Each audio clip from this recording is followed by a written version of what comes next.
اعوذ باللہ من الشیطان الرجیم بسم اللہ الرحمن الرحیم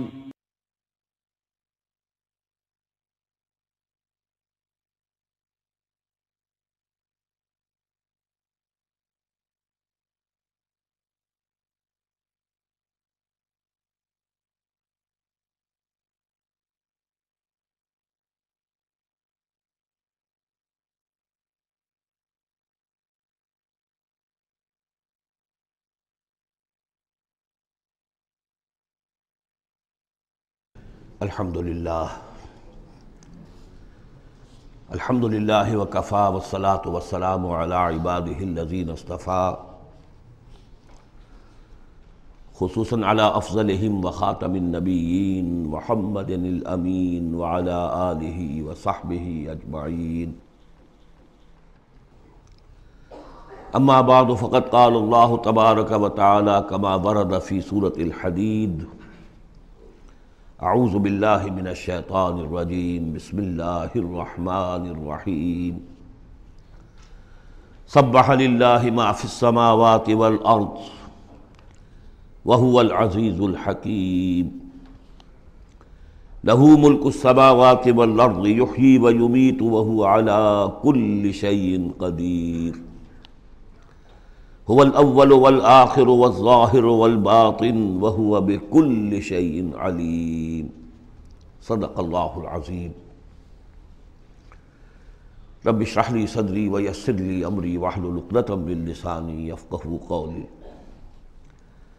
اللہم ربنا الہمنا رشدنا واعذنا من شرور انفسنا اللہم ارنا الحق حقا وارزقنا اتباعہ وارنا الباطل باطلا وارزقنا اجتنابہ اللہم وفقنا لما تحب وترضى وتقبل منا فإنك خیر المتقبلین اللہم ارحمنا بالقرآن العظیم واجعلہ لنا اماما ونورا وہدا ورحمہ اللہم ذکرنا منہ ما نسینا وعلمنا منہ ما جہلنا وارزقنا تلاوتہ آناء اللیل واطراف النہار واجعلہ لنا حجتا یا رب العالمین آمین۔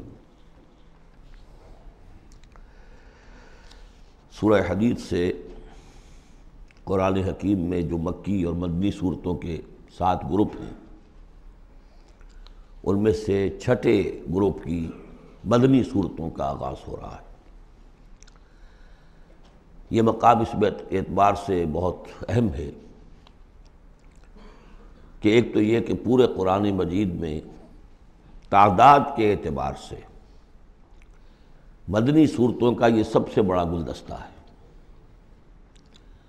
سورہ حدید سے شروع ہو کر جو 27ویں پارے کی آخری صورت ہے، پھر سورہ تحریم تک کہ جو 28ویں پارے کی آخری صورت ہے، یہ مسلسل صورتیں ہیں 10۔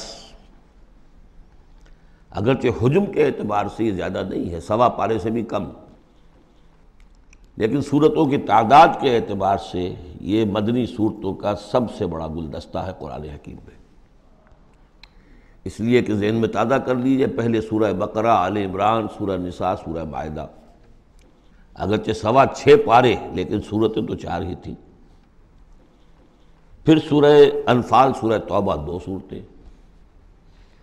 پھر سورہ نور 1 صورت، پھر سورہ احزاب 1 صورت، پھر 3 صورتیں سورہ محمد صلی اللہ علیہ وسلم، سورہ فتح اور سورہ حجرات۔ یہ 10 صورتیں۔ دوسری نمایاں بات ان کی یہ ہے کہ ان میں سے 5 صورتیں وہ ہیں جن کا آغاز ہوتا ہے سبح للہ یا یسبح للہ کے الفاظ سے۔ تسبیح کرتی ہے اللہ کی ہر شے جو آسمانوں میں ہے اور ہر شے جو زمین میں ہے۔ اور یہ تسبیح کا ذکر فعل ماضی میں بھی ہے، فعل مضارع میں بھی ہے، اور فعل مضارع عربی زبان میں حال اور مستقبل دونوں کو کور کرتا ہے۔ تو گویا کہ زمان و مکان کا پورا احاطہ ہو گیا کہ جو کچھ آسمانوں میں ہے اور جو کچھ زمین میں ہے وہ اللہ کی تسبیح بیان کر رہا ہے، ہمیشہ سے، اب بھی کر رہا ہے اور ہمیشہ کرے گا۔ ان صورتوں کا ایک خصوصی پھر نام ہے، ان میں سے المسبحات، وہ صورتیں کہ جو تسبیح باری تعالیٰ کے ذکر سے شروع ہوتی ہیں۔ اس میں شامل کرتے ہیں بعض لوگ سورۃ الاعلیٰ کو بھی، سبح اسم ربک الاعلیٰ، لیکن وہاں وہ حکم کی صورت میں ہے۔ یہ مسبحات جو ہیں اس گروپ میں ان کی خصوصی شان ہے۔ تیسری بات جو کہ مضامین کے اعتبار سے ہے،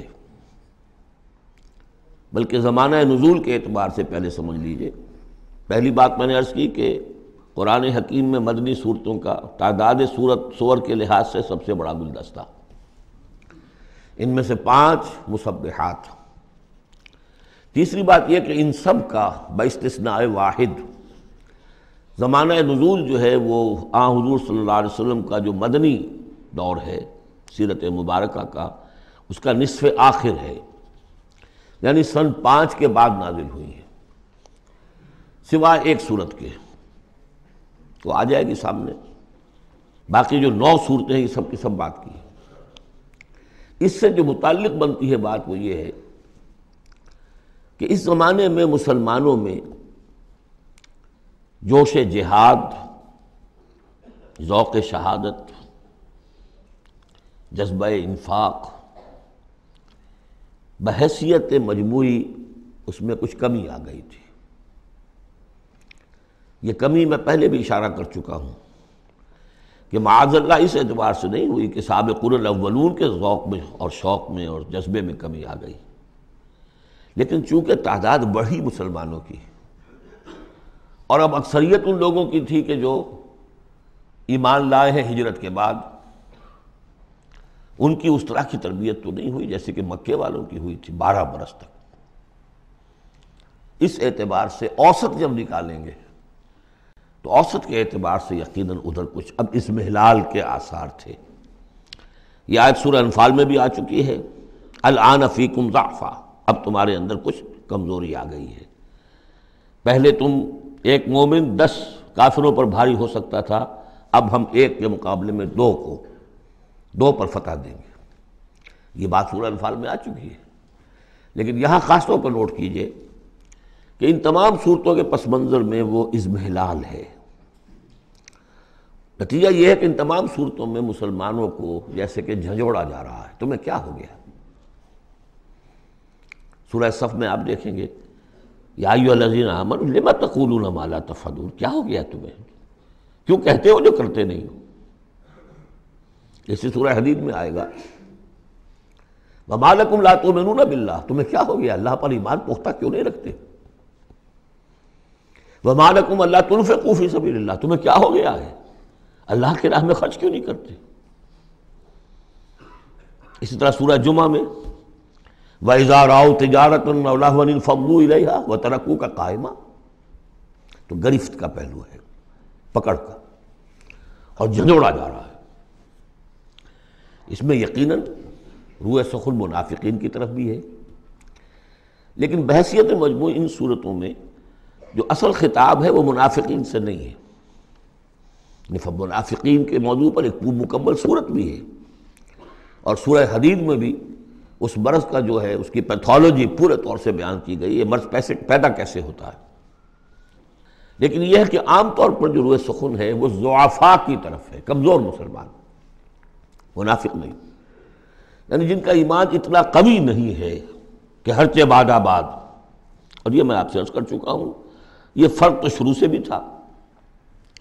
السابقون الاولون من المہاجرین والانصار والذین اتبعوہم باحسان رضی اللہ عنہم ورضوا عنہ، اس درجے کے لوگوں میں بھی سب کے سب ایک جیسے تو نہیں تھے، وہ درجات تو بلند ترین ہے، رضی اللہ عنہم ورضوا عنہ، تو فرق تو تھا۔ اور اگر حفظ مراتب نہ کنی زندگی، تو ان درجات کا جب تک کہ آپ لحاظ نہ رکھیں اور نہ سمجھیں تو بات سمجھ میں نہیں آئے گی۔ اس پہلو سے یہاں اصل خطاب جو منافقین سے نہیں ہے، یعنی یہ سورہ نساء اور سورہ توبہ اس کا جو رنگ ہے اس میں اصل خطاب منافقین سے ہے، یہاں وہ بات نہیں ہے، ضعفاء، کمزور۔ اس اعتبار سے آج کے مسلمانوں کے لیے اہم ترین حصہ قرآن حکیم کا یہ 10 صورتیں ہیں۔ آج کا ایک مسلمان ان 10 صورتوں کو سمجھ لے، جو گویا پورے قرآن کا خلاصہ اس کو مل جائے گا۔ ایک تو اس اعتبار سے بھی کہ جیسے میں نے عرض کیا نفاق کا مضمون آیا سورہ نساء میں، سورہ توبہ میں، اور بھی صورتوں میں آیا، سورہ قتال سے شروع ہو گیا، لیکن یہ کہ ایک چھوٹی سی صورت ہے 11 آیتوں کی اس مجموعے میں، سورۃ المنافقون، وہ خلاصہ ہے اس پوری بحث کا۔ ایمان کی بحث تو مکی صورتوں میں، 2/3 قرآن مکی صورتوں پہ مشتمل ہے، اب اس میں التذکیر میں آلاء اللہ جو ہے وہ نکال دیجئے تو ساری بحث ایمان ہی کی تو ہے، توحید کی، آخرت کی، معاد کی، باعث بعد الموت کی، رسالت کی۔ اتنی لمبی چوڑی بحث کو سورہ تغابن 18 آیات پر مشتمل ایک صورت ہے۔ واقعہ یہ ہے کہ خلاصہ نکال دیا گیا، اتر کشید کر کے رکھ دیا گیا۔ تو ایک تو اس اعتبار سے بھی کہ اگر ان صورتوں کو سمجھ لیا جائے تو پورے قرآن کا خلاصہ سمجھ لیجئے کہ ان میں موجود ہے، 1.25 پارہ ہے، 1.25 پارے سے بھی کم ہے۔ اور دوسرے اس اعتبار سے کہ آج جو ہم مسلمان ہیں تو ہم تو در حقیقت نسلی مسلمان ہیں کہ ہم چونکہ بائی ایکسیڈنٹ آف برتھ، ایک حادثہ ہے یہ، ہمارے لیے اس میں کوئی فیصلہ تو نہیں تھا کہ ہم مسلمان ماں باپ کے گھر پیدا ہوں گے، اس بات نن آف اوور چوائس، اللہ نے ہمیں پیدا کر دیا مسلمان ماں باپ کے گھر، تو ہم نے اللہ، رسول، آخرت، نماز، روزہ یہ بچپن ہی سے سیکھ لیا، لیکن وہ ایمان، قلبی یقین والا ایمان، وہ تو شاذ ہی کسی کو نصیب ہوتا ہے۔ ڈھونڈ اب اس کو چراغ رخ زیبا لے کر، لہذا ہماری عظیم اکثریت اس وقت منافق بھی نہیں ہے، ہم دھوکہ دینے کے لیے تو نہیں ایمان لائے ہم، الحمدللہ منافق اس معنی میں نہیں ہے۔ تو ہماری عظیم اکثریت جو ہے وہ اس کیٹیگری میں فال کرتی ہے جو سورہ حجرات میں ہم پڑھ آئے ہیں، قالت الاعراب آمنا قل لم تؤمنوا ولکن قولوا اسلمنا ولما يدخل الايمان في قلوبكم، اور وہاں میں بتا چکا وہ منافقین کا تذکرہ نہیں ہے، اس لیے کہ آگے فرما دیا وَإِن تُطِيعُوا اللَّهَ وَرَسُولَهُ لَا يَلِتْكُم مِّنْ أَعْمَالِكُمْ شَيْئًا، حالانکہ بہت بڑے علماء بھی اس مغالطے میں مبتلا ہو گئے، منافقین کا تذکرہ وہ نہیں ہے، وہ مسلمان کے جو مسلمان ہیں بس ہیں مسلمان، چاہے اس وجہ سے ہے کہ پورا قبیلہ اسلام لا رہا تھا تو چلو بھائی اب چلو ہم بھی ایمان لے آئے، اور چاہے اس وجہ سے کہ ہم مسلمان ماں باپ کے گھر پیدا ہو گئے، کوئی ڈیفرنس نہیں ہے، لیکن نیت میں بھی کوئی دھوکہ دینا نہیں ہے۔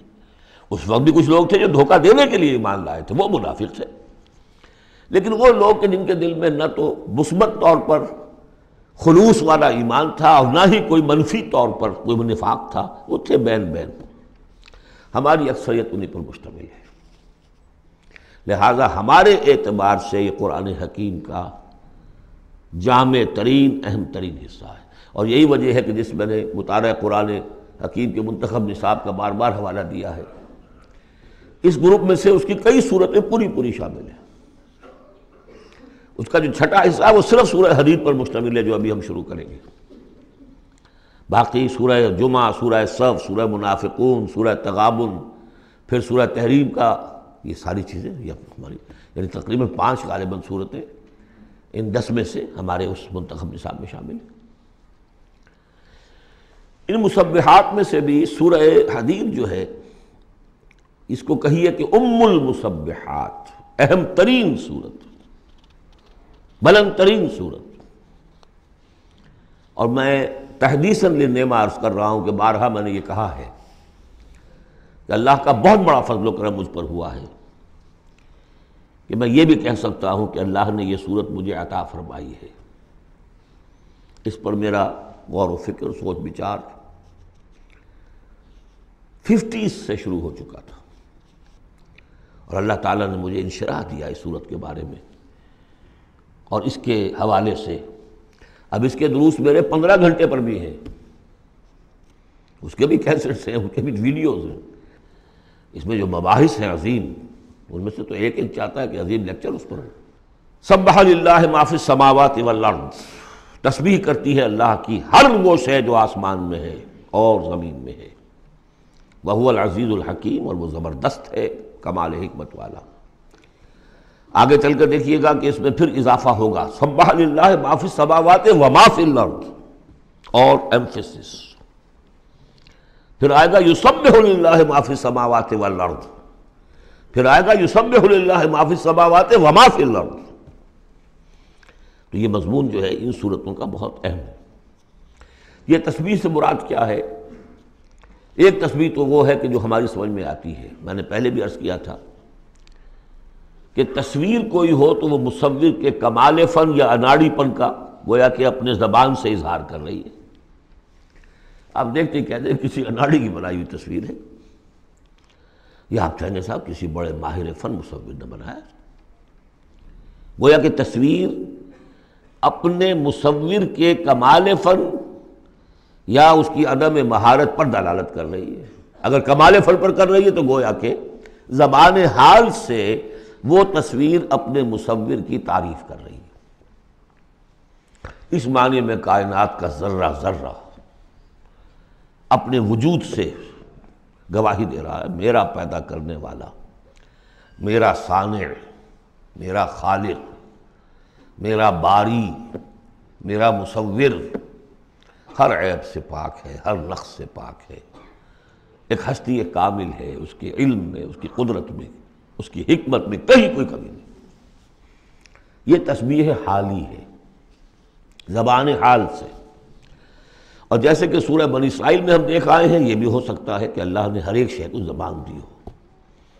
سورہ حامیم سجدہ میں بھی الفاظ آئے، ہمارے ہاتھ پاؤں کہیں گے الیوم انطقنا اللہ الذی انطق کل شیء، آج ہمیں اس اللہ نے زبان دے دی، اس نے ہر شے کو زبان دی ہے، تو ہر شے کی بھی زبان ہو سکتی ہے۔ اور سورہ بنی اسرائیل میں تھا وَإِن مِّن شَيْءٍ إِلَّا يُسَبِّحُ بِحَمْدِهِ وَلَٰكِن لَّا تَفْقَهُونَ تَسْبِيحَهُمْ، تو زبان حال والی تسبیح تو ہماری سمجھ میں آ رہی ہے، ہو سکتا ہے اور معلوم ہوتا ہے کہ وہ ہے ایک کوئی دوسرا پہلو بھی جو ہماری سمجھ سے بالا تر ہے۔ وَهُوَ الْعَزِيزُ الْحَكِيمُ، یہ دو اسماء اللہ تعالیٰ کے بار بار آئے ہیں، بہت مرتبہ آئے ہیں، اور ان صورتوں میں خاص طور پر آپ دیکھیں گے بہت تکرار ہوگی ان کی۔ اس کی وجہ کیا ہے کہ ایک تو یہ کہ یہ دو اسماء جو ہیں اس اعتبار سے ان کا جوڑا جو ہے معنوی اعتبار سے بہت اہم ہے۔ العزیز وہ ہستی کہ جس کا اختیار مطلق ہے، لیکن ہمارا تصور یہ ہے کہ جہاں اختیار زیادہ آ جاتا ہے کرپشن آ جاتی ہے۔ چنانچہ پولیٹیکل سائنس کا تو ایکسیم ہے، یہ فارمولہ ہے، authority tends to corrupt and absolute authority corrupts absolutely۔ لہذا ساری جو کوشش ہوتی ہے دستور بنایا جاتا ہے چیکس اینڈ بیلنسز، جہاں اختیار ہے وہاں پہ کوئی چیکس اینڈ بیلنسز بھی ہونے چاہیے۔ اللہ پر کوئی چیک اینڈ بیلنس ہو ہی نہیں سکتا، کس کا ہوگا؟ تو وہ اختیار مطلق العزیز، اس کو بیلنس جو شے کر رہی وہ الحکیم بھی ہے، اس کی حکمت بھی کامل ہے، اس کا کوئی فعل، اس کا کوئی فیصلہ، اس کا کوئی عمل حکمت سے خالی نہیں ہے۔ یہ دونوں گویا کہ ایک دوسرے کے ساتھ ہے، العزیز الحکیم۔ لہو ملک السماوات والارض، کیونکہ اس سورہ مبارکہ میں خاص طور پر دین، ایک دین کی حیثیت سے کہ جس میں ایک نظام، پورا نظام زندگی آئے اور حکومت بھی اس کے اندر شامل ہو، اللہ کی حکومت، لہذا یہ شانیں جو ہے خاص طور پر نمایاں کی جائیں گی۔ لہو ملک السماوات والارض، اس کے لیے ہے آسمانوں اور زمین کی بادشاہی۔ یحیی و یمیت، وہی زندہ رکھتا ہے وہی مارتا ہے، وہو علی کل شیء قدیر، وہ ہر چیز پر قادر ہے۔ اس سورہ مبارکہ کی پہلی 6 آیات میں اللہ تعالیٰ کے اسماء و صفات کا جو ذکر ہو رہا ہے وہ پورے قرآن میں اس اعتبار سے منفرد ہے کہ بلند ترین سطح پر انتہائی جامعیت کے ساتھ فلسفے اور منطق کی بلند ترین سطح پر ہے۔ تیسری آیت اس کی وہ ہے جس کے بارے میں نے آپ کو پہلے سنایا تھا، امام راضی کا قول کہ آ کر کھڑے ہو گئے اس مقام پر جیسے کہ خوف زدہ ہو انسان، دہشت زدہ ہو۔ هو الاول والآخر والظاہر والباطن وهو بكل شيء علیم، وہی اول ہے، وہی آخر ہے، وہی ظاہر ہے، وہی باطن ہے۔ کیا سمجھے اس کو؟ وہی وہ ہے، پھر یہ کیا ہے؟ غالب کا بڑا پیارا شعر ہے، جبکہ تجھ بن نہیں کوئی موجود، پھر یہ ہنگامہ ہے خدا کیا ہے؟ وہی اول، وہی آخر، وہی ظاہر، وہی باطن۔ یہ ہے وہ مقام جس پر کہ آ کر کھڑے ہو گئے امام راضی، اعلم ان ھذا المقام مقام غامض مہیب عمیق، خبردار، ہوشیار کہ رہبر دم تیغست قدم رہا، ہوشیار ہو جاؤ، تلوار کی دھار پر قدم آ گیا ہے تمہارا۔ یہ ہے وہ مسئلہ کہ جس کو ہمارے بعض صوفیہ وحدت الوجود سے تعبیر کرتے ہیں، لیکن یہ فلسفے کا مشکل ترین مسئلہ ہے۔ وحدت وجود کی ایک تعبیر وہ بھی ہے جو کفر ہے، شرک ہے، اما وسط، جس کے کفر اور شرک ہونے میں کسی کو اختلاف نہیں، لیکن یہ کہ یہ عام لوگوں کی سمجھ میں آنے والی بات ہے نہیں۔ میں نے امکانی حد تک سمجھایا ہے اور مجھے اطمینان ہے۔ بہرحال اب اس میں یوں سمجھ دیجئے، یہ کائنات حادث ہے، ہم جانتے ہیں کہ حادث ہے، ہمیشہ سے تو نہیں ہے۔ پہلے کون تھا؟ اللہ تھا۔ تو کائنات کا آغاز کہاں سے ہوا؟ اللہ سے۔ پھر ہم پڑھائے ہیں کل من علیہا فان ویبقی وجہ ربک ذو الجلال والاکرام، ایک وقت آئے گا کچھ نہیں رہے گا، وجہ ربک ذو الجلال والاکرام رہ جائے گا۔ تو آخر کون ہوا؟ اب یہ اول و آخر کے مابین جو ہے، اس کا ظاہر بھی وہ ہے، باطن بھی وہ ہے۔ یہ بہت مشکل مسئلہ ہے، لیکن یہ کہ اس کو ایک حدیث نے عام لوگوں کے لیے آسان کر دیا ہے۔ حضور یہ دعا کرتے تھے، اے اللہ انت الاول فلیس قبلک شیء، تو وہ پہلا ہے کہ جس سے پہلے کوئی شے نہیں تھی، وانت الآخر فلیس بعدک شیء، تو وہ آخر ہے کہ تیرے بعد کچھ نہیں، وانت الظاہر فلیس فوقک شیء، تو اس سے اوپر کوئی شے نہیں، وانت الباطن فلیس دونک شیء۔ بہرحال اس کو اسی حد تک اس وقت رکھیے، جن کو زیادہ شوق ہو جائے وہ پھر میرے وہ تفصیلی کیسٹس کی طرف رجوع کریں۔ هو الاول والآخر والظاہر والباطن وهو بكل شیء علیم، وہ ہر چیز کا علم رکھتا ہے۔ اب تو واضح ہو گیا ہے ہی وہ۔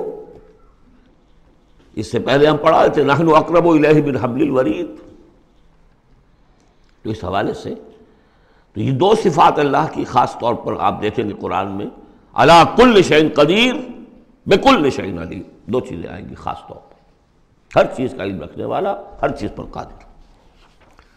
هو الذی خلق السماوات والارض فی ستۃ ایام، وہی ہے جس نے بنائے آسمان اور زمین 6 دنوں میں، ثم استوى علی العرش، پھر متمکن ہوا تخت حکومت پر، عرش پر۔ یعلم ما یلج فی الارض، یہ پہلے بھی آیت آ چکی ہے سورہ فاطر میں غالباً یا سورہ سبا میں۔ وہ جانتا ہے جو کچھ کے داخل ہوتا ہے زمین میں، وما یخرج منہا، جو کچھ نکلتا ہے اس سے، وما ینزل من السماء، اور جو کچھ اترتا ہے آسمان سے، وما یعرج فیہا، اور جو چڑھتا ہے اس میں، وہو معکم، ویسے پانی بھی اترتا ہے، بخارات بھی چڑھتے ہیں، فرشتے اترتے ہیں احکام خداوندی لے کر، اور پھر وہ چڑھتے ہیں، یا تو انسانوں کی جانیں لے کر بھی چڑھ رہے ہوتے ہیں، یا یہ کہ جو بھی یہاں پر ہو رہا ہے اس کی رپورٹس لے کر چڑھتے ہیں۔ زمین کے اندر پانی جذب ہوتا ہے، بیج داخل ہوتا ہے، نکلتا ہے پودا، ان تمام چیزوں کا احاطہ کیا۔ وَهُوَ مَعَكُمْ أَيْنَمَا كُنْتُمْ، تم جہاں کہیں بھی ہوتے ہو وہ تمہارے ساتھ ہوتا ہے۔ وَاللَّهُ بِمَا تَعْمَلُونَ بَصِيرٌ، اللہ تعالیٰ جو کچھ تم کر رہے ہو اسے دیکھ رہا ہے، خود چشمدید گواہ ہے۔ پھر دیکھیے لَهُ مُلْكُ السَّمَاوَاتِ وَالْأَرْضِ، توحید کا یہ تقاضا کہ بادشاہی اسی کی ہو، ایک عقیدے کی توحید ہے بس، یہ کہ بادشاہی اسی کی ہو، لَهُ مُلْكُ السَّمَاوَاتِ، آسمان اور زمین کی بادشاہی اسی کی ہے۔ وَإِلَى اللَّهِ تُرْجَعُ الْأُمُورُ، تمام معاملات اسی کی طرف لوٹا دیے جائیں گے۔ یولج اللیل فی النہار ویولج النہار فی اللیل، وہ پرو لاتا ہے رات کو دن میں اور پرو لاتا ہے دن کو رات میں، یہ مضمون بھی کئی مرتبہ آ چکا ہے۔ وَهُوَ عَلِيمٌ بِذَاتِ الصُّدُورِ، علم کو دیکھیے کتنی مرتبہ دہرایا ہے، بِكُلِّ شَيْءٍ عَلِيمٌ، یعلم ما یلج فی الارض وما یخرج منها وما ینزل من السماء وما یعرج فیہا، اور یہاں ہوا علیم بذات الصدور، سینوں کے اندر جو کچھ ہے اس کو بھی جانتا ہے۔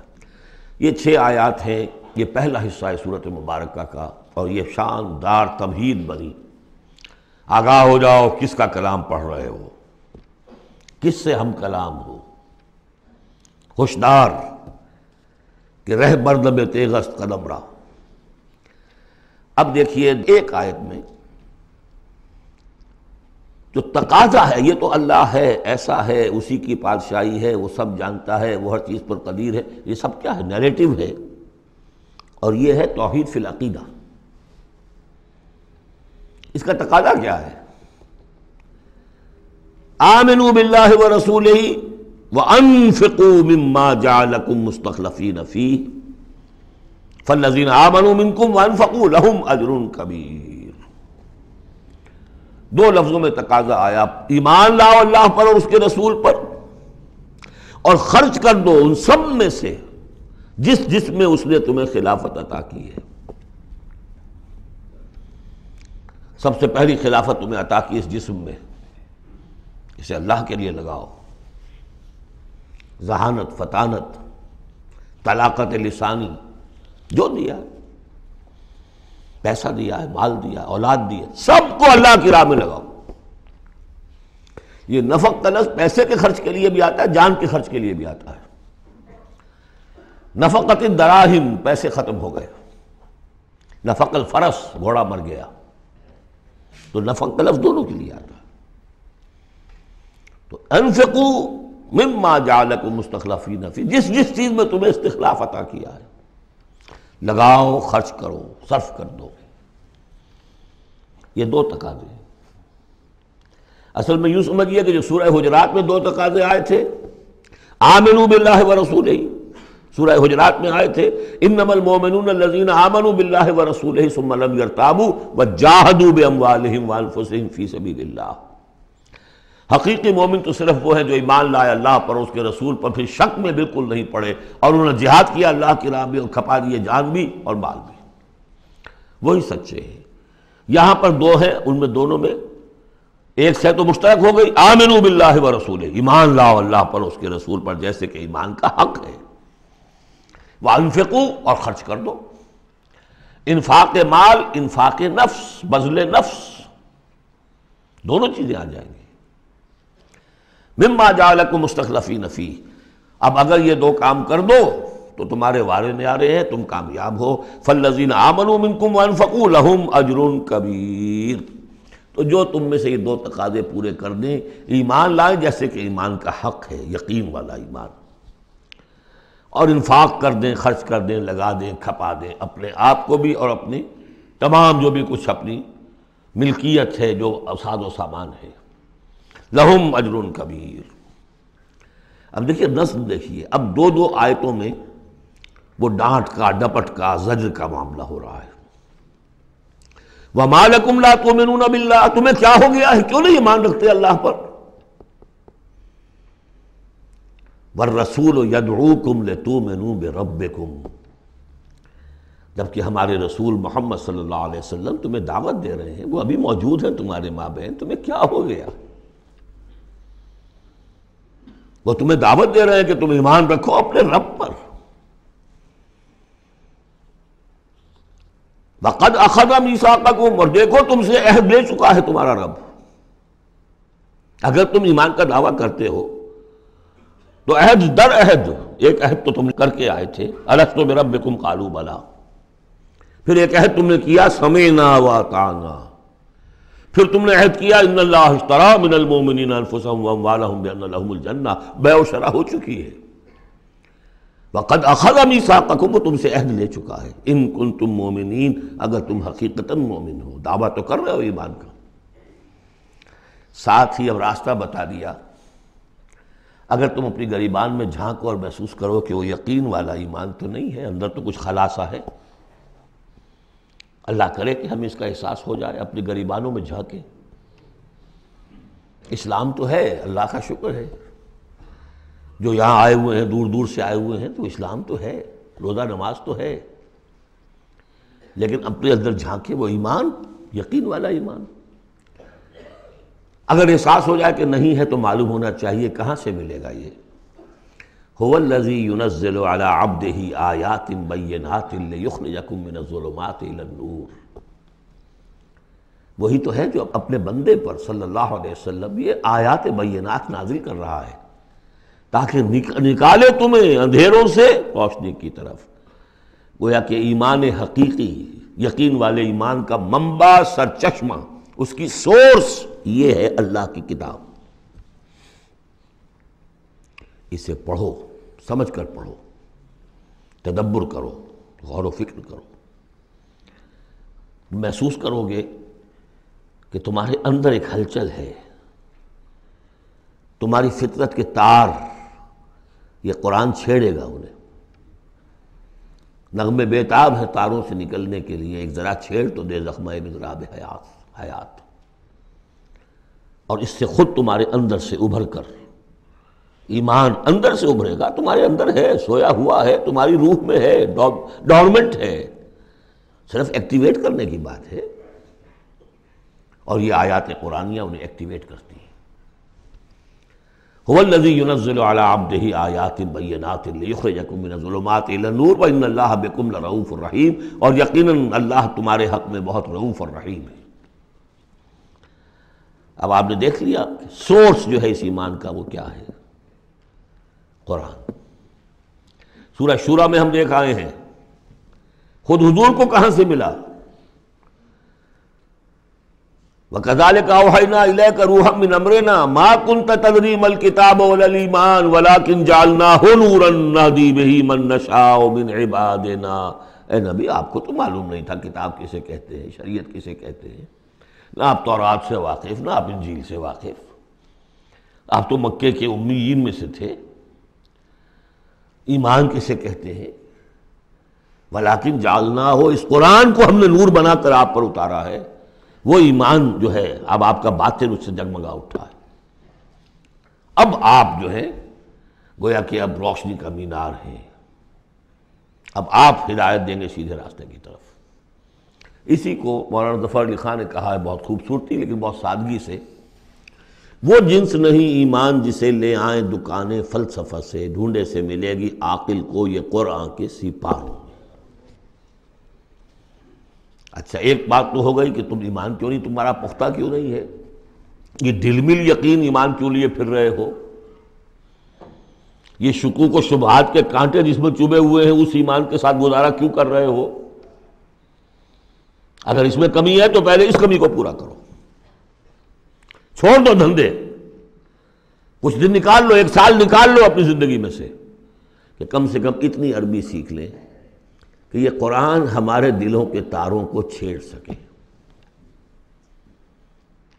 وہ اسی وقت ہوگا تیرے ضمیر پہ جب تک نہ ہو نزول کتاب، گرہ کشاہد رازی نہ صاحب کشاف۔ انسپیریشن قرآن سے، ترجمے سے نہیں مل سکتی، ناممکن ہے۔ مفہوم سمجھ لیں گے، دماغ میں کچھ چیزیں آ جائیں گی، لیکن وہ جو قلب کو متحرک کرنا ہے، اس کو انسپائر کرنا ہے، وہ اسی وقت ہوگا۔ اب دوسری ڈانٹ، وَمَا لَكُمْ أَلَّا تُنْفِقُوا فِي سَبِيلِ اللَّهِ، تمہیں کیا ہو گیا، خرچ کیوں نہیں کرتے اللہ کی راہ میں؟ وَلِلَّهِ مِيرَاثُ السَّمَاوَاتِ وَالْأَرْضِ، آسمان اور زمین کی ساری وراثت تو بالآخر اللہ ہی کے لیے رہ جائے گی، تمہارے پاس رہ جائیں گے یہ محل، یہ کوٹھیاں، یہ فیکٹریاں، تم آج ہو کل نہیں ہوگے، جو اگلے ہوں گے وہ بھی پھر نہیں ہوں گے، کائنات تو اسی کی ہے، وارث وہی ہے، الوارث وہی تو ہے، اور تم سینت سینت کے رکھ رہے ہو۔ وَمَا لَكُمْ أَلَّا تُنْفِقُوا فِي سَبِيلِ اللَّهِ، اور انفاق میں نوٹ کر لیجیے، میں بتا چکا ہوں کہ انفاق کے اندر انفاق مال بھی ہے، انفاق نفس بھی ہے، بذل نفس، جان کھپانا، وہ واضح ہو جائے گا۔ وَلِلَّهِ مِيرَاثُ السَّمَاوَاتِ وَالْأَرْضِ لَا يَسْتَوِي مِنْكُمْ مَنْ أَنْفَقَ مِنْ قَبْلِ الْفَتْحِ وَقَاتَلَ، برابر نہیں ہے تم میں سے وہ جنہوں نے انفاق کیا اور قتال کیا فتح سے پہلے، قتال آ گیا، جان کھپانے کے لیے میدان میں آئے۔ انفاق جو کہا تھا آیت نمبر 7 میں، وہ صرف مال کا نہیں، جان کا بھی ہے، اور انفاق کے جان جو ہے اس کا سب سے بڑا موقع کیا ہے؟ جنگ، جہاں آپ نقد جان ہتھیلی پر رکھ کر حاضر ہوتے، وہ تو اگر جان بچ جائے تو گویا کہ بونس ہے، ورنہ جو جاتا ہے جنگ میں وہ پورا رسک لے کر جاتا ہے۔ اب یہاں بات یہ بتائی گئی کہ جو فتح سے پہلے ایمان لائے تھے جبکہ اسلام کمزور تھا، اور انہوں نے قتال کیا اس وقت جبکہ مسلمانوں کی طاقت بہت کم تھی، ان کا درجہ اولئک اعظم درجۃ من الذین انفقوا من بعد وقاتلوا، ان کا بہت اونچا درجہ ہے، بہت عظیم درجہ ہے ان لوگوں کے مقابلے میں کہ جنہوں نے انفاق کیا اور قتال کیا فتح کے بعد۔ وَكُلًّا وَعَدَ اللَّهُ الْحُسْنَى، اب فتح کے بعد سے صاف ظاہر ہو رہا ہے کہ یہ صورت کم سے کم سن 6 کے بعد نازل ہوئی ہے، اس لیے کہ فتح تو پہلی جو ہے وہ سن 6 میں صلح حدیبیہ کی شکل میں حاصل ہوئی ہے، اِنَّا فَتَحْنَا لَكَ فَتْحًا مُبِينًا، اور پھر جو ظاہری فتح تھی وہ تو فتح مکہ ہے، وہ سن 8 میں ہے۔ یہاں فرمایا جا رہا ہے جن لوگوں نے قتال کیا انفاق کیا فتح سے پہلے، ان کا درجہ بہت بلند ہے ان سے جنہوں نے انفاق کیا اور قتال کیا بعد میں، اگرچہ کُلًّا وعد اللہ الحسنیٰ، سب سے اللہ کا وعدہ ہے بہت اچھا، واللہ بما تعملون خبیر، اور جو کچھ تم کر رہے ہو اللہ اس سے باخبر ہے۔ اب آئی پکار، اس کو اب کھلے دل سے بیدار دل سے سنیے۔ میرا خالق آپ کا خالق، میرا مالک آپ کا مالک، اس کائنات کا مالک، من ذا الذی یقرض اللہ قرضا حسنا، کون ہے وہ جو اللہ کو قرض حسنا دے؟ ہے ہمت دینے کی؟ من ذا الذی یقرض اللہ قرضا حسنا فیضاعفہ لہ، اللہ اس کے لیے اسے دگنا بھی کرتا رہے گا، وَلَهُ أَجْرٌ عَظِيمٌ، اور ان کے لیے بہت بڑا اجر بھی ہوگا۔ لگاؤ اپنی مال اللہ کے راہ میں لگاؤ اور کھپاؤ، اپنی جانیں اللہ کی راہ میں لگاؤ اور کھپاؤ، اور جان لیجئے کہ جان کا کھپنا اور مال کا کھپنا ایک یہ کہ شہادت یا موت سے پہلے تو برابر چیز ہے۔ آپ اپنی جان کی قوت، صلاحیت، ذہانت، فطانت یہ خرچ کرتے ہیں تو مال کماتے ہیں نا، اور مال آپ کے پاس ہو تو آپ جس کو چاہیں امپلائے کر لیں، ذہانت، صلاحیت، فطانت سب آپ خرید سکتے ہیں پیسے سے۔ تو اگر کسی نے وقت لگایا ہے تو مال لگایا ہے، ٹائم از منی، اپنی جان کما رہا ہے تو وہ مال لگا رہا ہے، اس لیے کہ اسی جان کو کما کر وہ مال کما سکتا تھا۔ اس لیے انفاق جان، انفاق مال، یہ ایک شے۔ یوم تری المؤمنین، اب جو نقشہ کھینچا جا رہا ہے یہ ہے وہ نقشہ جس کو ہمارے ہاں کہا جاتا ہے پل صراط۔ کوئی ایسا مرحلہ آنا ہے جہاں کفار کا تو معاملہ علیحدہ ہو چکا، کوئی بڑی چھلنی لگی تھی، کفار تو نکل چکے، اب جو دنیا میں مسلمان سمجھے جاتے تھے وہ آگے آئے ہیں۔ آپ کو معلوم ہے جہاں کرشرز لگے ہوتے ہیں، پتھروں کو توڑ کے بجری بناتے ہیں، تو اس میں مختلف سوراخوں کی وہ چھلنیاں لگی ہوتی ہیں۔ پہلے 1 انچ سے زیادہ کا پتھر جو ہے وہ علیحدہ ہو جائے گا، پھر ½ انچ والا علیحدہ ہو جائے گا، پھر چوتھا انچ والا علیحدہ ہو جائے گا، وغیرہ وغیرہ۔ تو وہاں پر بھی کوئی مستقل کوئی چھلنیاں، ایک چھلنی لگ چکی، کافر تو گئے، اب رہ گئے مسلمان۔ ان میں ذرا چھانٹی کرنی ہے کہ ان میں صاحب ایمان کون ہے اور منافق کون ہے۔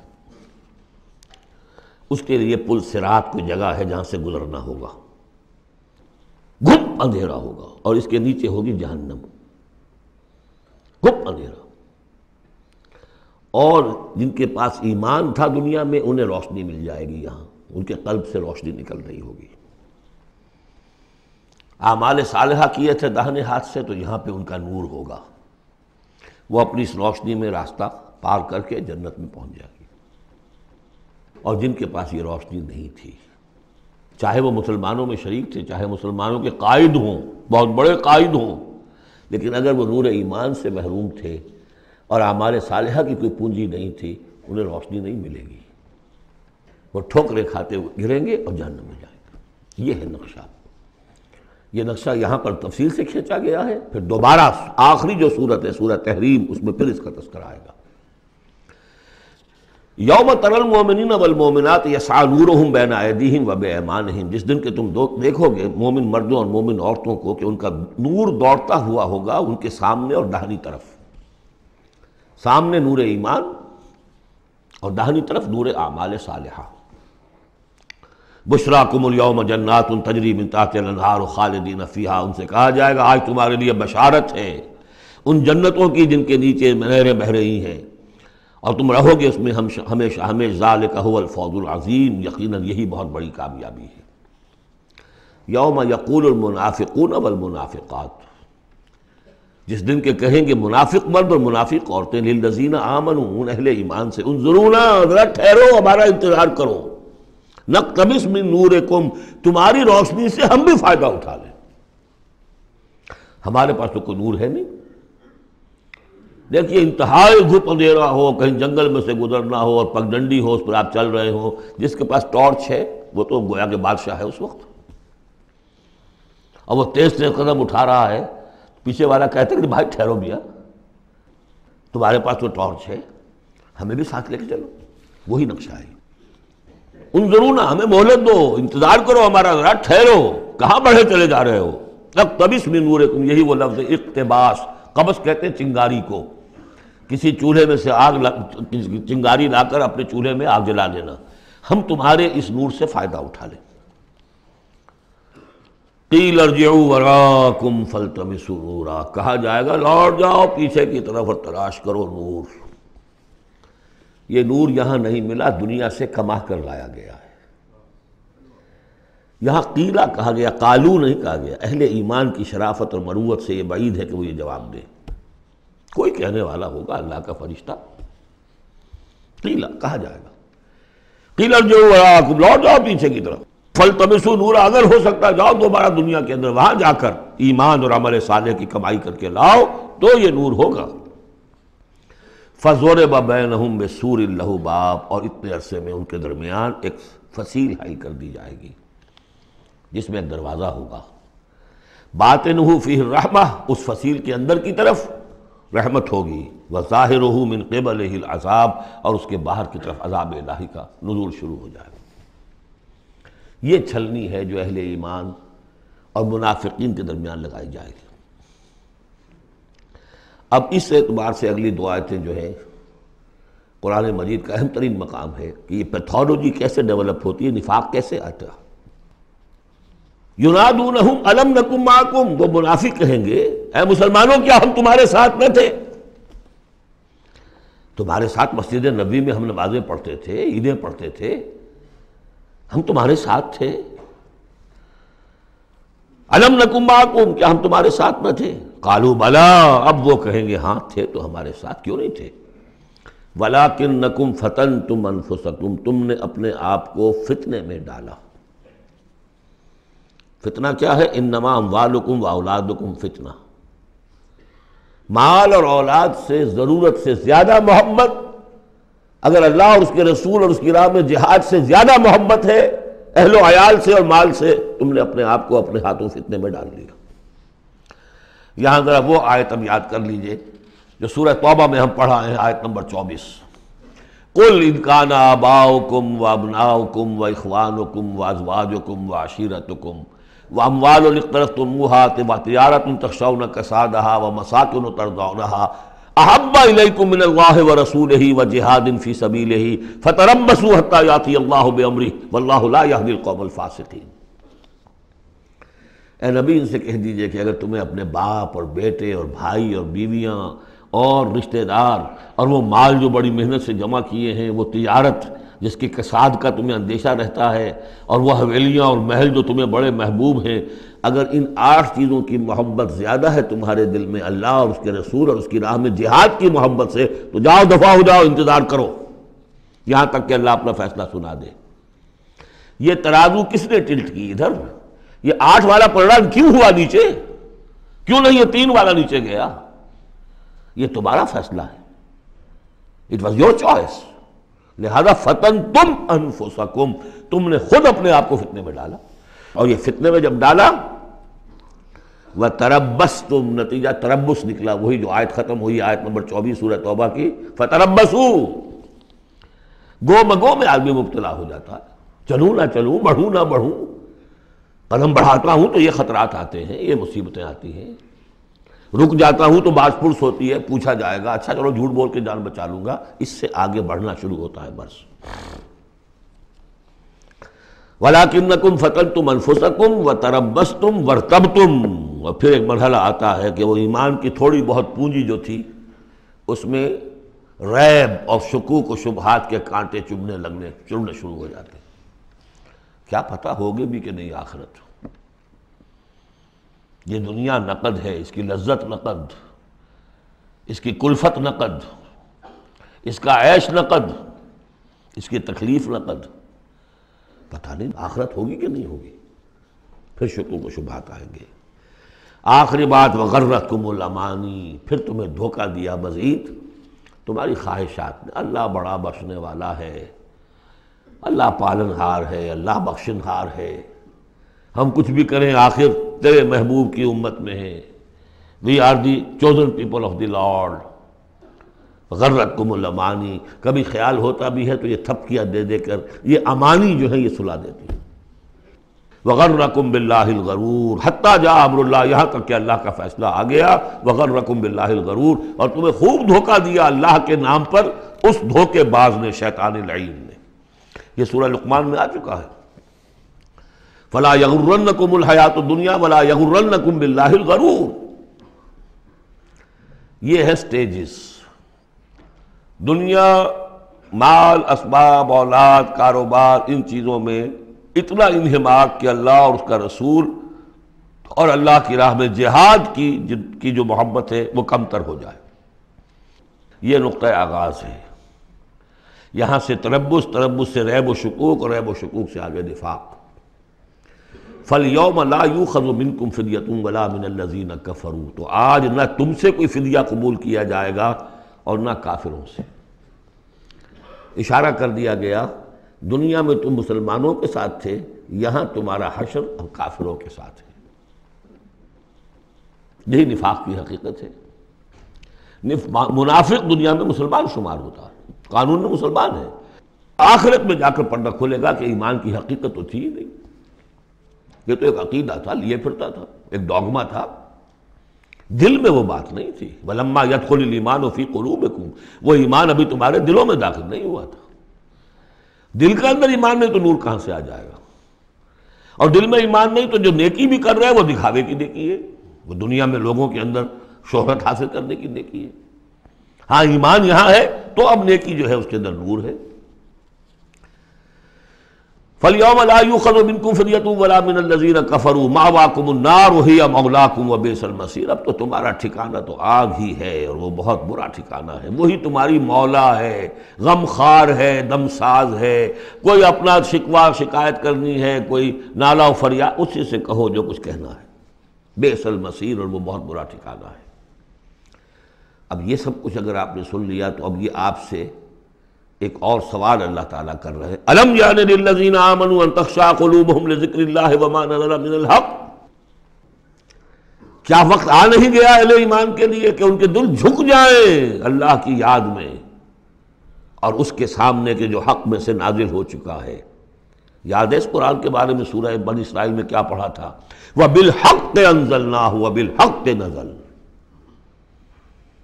ہم نے اس کو نازل کیا حق کے ساتھ اور یہ نازل ہوا ہے حق کے ساتھ.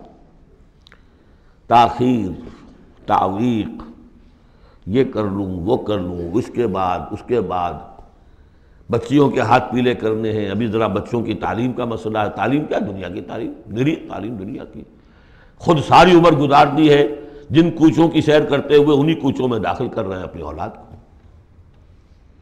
اور ایسے ایسے لوگ بھی ہیں، ایسے ایسے ناسمجھ لوگ. کچی عمر میں برطانیہ بھیج دیا، امریکہ بھیج دیا، اور پھر روتے ہوئے آتے ہیں بچہ بگڑ گیا، بچے نے یہ کر دیا، بچہ وہ ہو گیا. یہ تو حال ہے. الم یعن للذین آمنوا ان تخشع قلوبہم لذکر اللہ وما نزل من الحق. کیا وقت آ نہیں گیا؟ کس کے منتظر ہو؟ اہل ایمان کے دل جھک جائیں اللہ کی یاد میں اور اس قرآن کے سامنے. ولا یکونوا کالذین اوتوا الکتاب من قبل، نہ ہو جائیں ان لوگوں کے مانند جنہیں کتاب دی گئی تھی پہلے. فطال علیہم الامد، تو جب ان پر ایک طویل مدت گزر گئی، فقست قلوبہم، تو ان کے دل سخت ہو گئے. یاد ہے سورہ بقرہ کی آیت؟ ثم قست قلوبکم فہی کالحجارۃ او اشد قسوۃ. پتھروں کی طرح سخت، اس سے بھی زیادہ سخت. وکثیر منہم فاسقون، اور ان کی اکثریت فاسقوں پر، فاجروں پر مشتمل ہے. دیکھ لو ایک راستہ وہ ہے. اب بھی نہ مڑو گے، اب بھی نہ توبہ کرو گے، اب بھی نہ باز آؤ گے، تو پھر دیکھ لو نشان عبرت کے طور پر وہ موجود ہے قوم. ثم قست قلوبکم فہی کالحجارۃ او اشد قسوۃ. اعلموا، اب ساتھ ہی جہاں یہ ذرا ڈانٹ ڈپٹ کا انداز ہے، ہمت افزائی بھی، گھبراؤ نہیں۔ اگر تم یہ محسوس کرتے ہو کہ دل کی زمین، دل کی کھیتی ایمان کے اعتبار سے بنجر ہے، کچھ نہیں اس میں، تب بھی گھبراؤ نہیں، مایوس نہ ہو۔ اعلموا ان اللہ یحیی الارض بعد موتہا، جان لو اللہ تعالیٰ زندہ کر دیتا ہے زمین کو اس کے مرنے کے بعد۔ زمین دیکھتے ہو بے آب و گیا بڑی ہوتی ہے، بنجر، بارش برستی ہے تو وہ زندہ ہو جاتی ہے۔ اللہ تمہارے دلوں کی کھیتی کو بھی اثر نو، ایمان کی فصل بخش سکتا ہے، مایوس نہ ہو۔ اعلموا ان اللہ یحیی الارض بعد موتہا قد بینا لکم الآیات لعلکم تعقلون، ہم نے تو تمہارے لیے اپنی آیات خوب واضح کر دی ہیں تاکہ تم عقل سے کام لو۔ یعنی ہمت نہ ہارو، کوشش کرو۔ کھیتیاں دوبارہ اس کے اندر فصل آ جایا کرتی ہے، بارش برستی ہے، ہاں لیکن کھیتی کے اندر کچھ ہل چلانا پڑتا ہے، بیج ڈالنا پڑتا ہے، مشقت کرنی پڑتی ہے۔ تو یہاں بھی تمہیں ایک ہل چلانا ہوگا، اور وہ ہل چلانا کیا ہے؟ یہ مال کی محبت ہے کہ جو اس زمین کے اندر جس نے کہ بنجر بنا دیا ہے، اس کو ہل چلاؤ، مال کی محبت نکالو۔ ان المصدقین والمصدقات واقرضوا اللہ قرضا حسنا یضاعف لهم ولهم اجر کبیر، یقیناً صدقہ دینے والے مرد اور صدقہ دینے والی عورتیں، اور جو اللہ کو قرض حسنہ دیں، یہ میں بتا چکا ہوں سورہ بقرہ میں جب ہم پڑھ رہے تھے 2 رکوع، کہ اللہ کے لیے، دین کے لیے، اللہ کی رضا جوئی کے لیے خرچ کرنے کی 2 مدیں ہیں۔ ایک انسانوں میں سے غرباء، مساکین، یتیموں، بیواؤں، بیماروں، مسافروں اور مقروضوں کے لیے خرچ کرنا، وہ صدقہ ہے۔ اس لیے زکوٰۃ کو بھی کہا صدقات، انما الصدقات للفقراء والمساکین۔ ایک ہے اللہ کے دین کے لیے، اس کی دین کی نشر و اشاعت ہے، اس کے پیغام کو پھیلانا ہے، اس کی تعلیم ہے، پھر اس دین کو غالب کرنے کی جد و جہد ہے، اس کے لیے ساز و سامان چاہیے، اس کے لیے وسائل چاہیے۔ تو ایک ہے صدقہ، ایک ہے اللہ کے ذمہ قرض حسنہ۔ کیوں؟ اس لیے کہ اللہ کے دین کو غالب کرنا ہے، لہذا اس کی جد و جہد میں جو مال خرچ ہو رہا ہے اللہ اسے اپنے ذمہ قرض حسنہ کہتا ہے۔ یہ حل چلانا پڑے گا، مال کی محبت اس سے نکلے گی۔ صدقہ دو گے، اللہ کو قرض حسنہ دو گے، تو یہ جو اس نے بریک لگی ہوئی ہے، جیسے گاڑی کو بریک لگی ہوئی ہے اور آپ جو ہے ایکسلریٹر کو دبا رہے ہیں تو وہ تو راکنگ کرے گی، وہیں کی وہیں کھڑی رہ جائے گی، چلے گی تو نہیں، کیسے چلے؟ بریک لگی ہوئی ہے۔ اس بریک کو کھولو پہلے، اور وہ بریک کیا ہے؟ مال کی محبت۔ اس کا علاج کیا ہے؟ انفاق۔ ان المصدقین والمصدقات واقرضوا اللہ قرضا حسنا یضاعف لهم ولهم اجر کریم والذین آمنوا باللہ ورسلہ اولئک هم الصدیقون والشہداء عند ربہم۔ اب آخری مرتبہ یہ صدیقیت اور شہادت کا بھی مضمون ہمارے ہاں پھر آ گیا۔ اگر یہ بریک کھل گیا، اب گاڑی کو چلاؤ، گاڑی چلے گی، لیکن اب مختلف طبائع کی مناسبت سے اگر تو تمہارا مزاج صدیقین والا ہے، صدیقیت کے مرتبے کو پہنچ جاؤ گے۔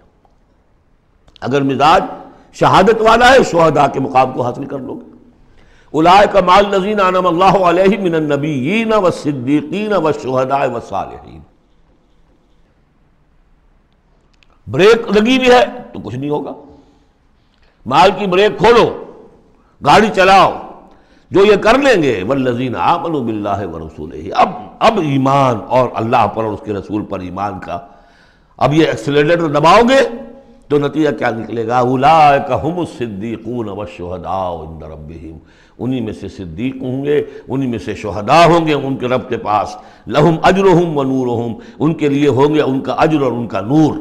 اجر بھی ملے گا، نور بھی ملے گا۔ نور وہ جو آخر میں ملنا ہے، میدان حشر میں ملنا ہے، پل صراط پر گزرنے کے لیے ملنا ہے، اور اجر وہ ہے جو جنت میں داخل ہو کر ملے گا۔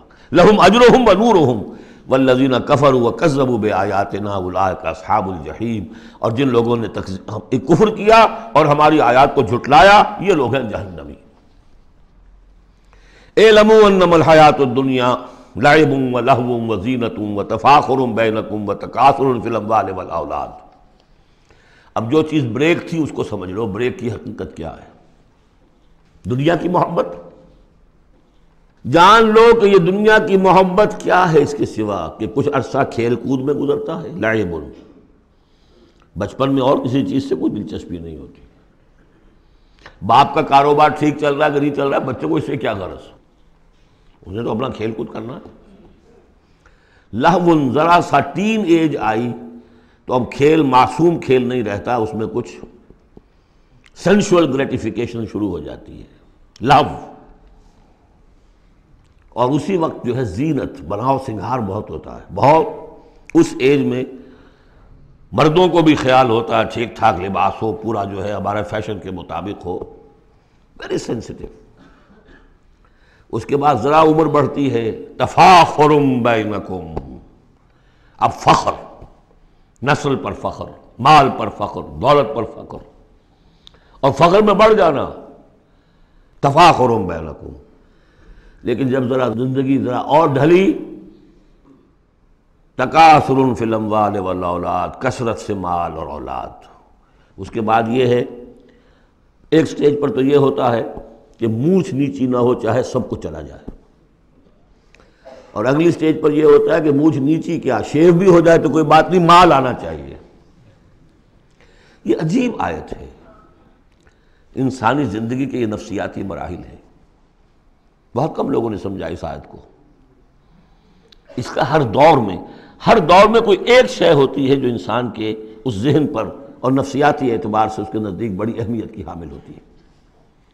بچپن میں کھیل کود، ذرا اس سے بڑا ٹین ایجرز، اس میں لہو و زینت، اس سے اوپر آئے تفاخر، اس سے اوپر آئے اب یہ ہے کہ بڑا ریئلسٹک ہو جاتا ہے آدمی، چھوڑو میاں ان باتوں کو، پیسے کی فکر کرو، رکھو اس کو، سنبھالو۔ تکاثر فی الاموال والاولاد کا مسئلہ غیث، میں نے بارہا کہا یہ ایک لائف سائیکل ہے، ہیومن لائف سائیکل۔ وہی لائف سائیکل آپ کو ملتی ہے باٹنی میں، نباتات میں، کا مسئلہ غیث، جیسے کہ بارش برستی ہے، اعجب الکفار نباتہ، تو جو کسان ہوتے ہیں اس سے جو روئیدگی کھیتی اپجتی ہے اس کو بڑی اچھی لگتی ہے۔ ثم یہیج، پھر وہ کھیتی اپنی پوری قوت پر آتی ہے، فتراہ مصفرا، پھر دیکھتے ہو وہ زرد ہو جاتی ہے، ثم یکون حطاما، پھر کھیتی کٹ جاتی ہے اور چورا چورا کہیں جو ہے وہ توڑی کے ٹکڑے پڑے رہ جاتے ہیں۔ اسی طرح بچہ پیدا ہوتا ہے، بڑی خوشیاں ہیں، جشن بن رہا ہے، پھر وہ بچہ جوان ہوا ہے، ثم یہیج، جو اپنی پوری قوت کو پہنچ گیا ہے، فتراہ مصفرا، پھر بالوں میں بھی سفیدی آ گئی، پھر چہرے پر جھریاں آ رہی ہیں، ثم یکون حطاما، پھر مرے اور گڑھے میں دفن ہوئے اور مٹی میں مل کر مٹی ہو گئے۔ لیکن ایک زندگی آخرت کی ہے جس کے لیے کوئی اس طرح کا اینڈ نہیں ہے۔ وَفِي الْآخِرَةِ عَذَابٌ شَدِيدٌ وَمَغْفِرَةٌ مِّنَ اللَّهِ وَرِضْوَانٌ، اور آخرت میں ہے بہت بڑی سزا اور مغفرت اللہ تعالیٰ کی طرف سے، اور یا رضوان ہے۔ وَإِنَّهَا لَجَنَّةٌ أَبَدًا أَوْ لَنَارٌ أَبَدًا وَمَا الْحَيَاةُ الدُّنْيَا إِلَّا مَتَاعُ الْغُرُورِ، اور جان لو کہ دنیا کی یہ زندگی تو سوائے دھوکے کے ساز و سامان کی اور کچھ نہیں ہے۔ یہ تمہیں اپنے اندر گم کیے رکھتی ہے، بھلائے رکھتی ہے، نہ اللہ یاد نہ آخرت یاد، اسی میں مگن، اسی میں گم۔ کافر کی یہ پہچان کہ آفاق میں گم ہے، اور مومن کی یہ پہچان کہ گم اس میں ہے آفاق۔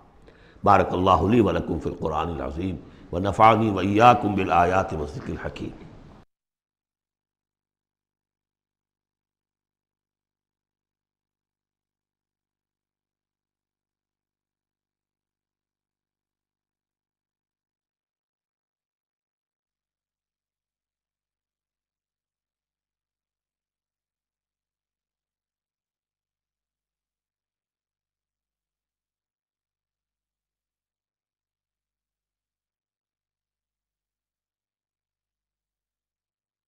أعوذ بالله من الشيطان الرجيم.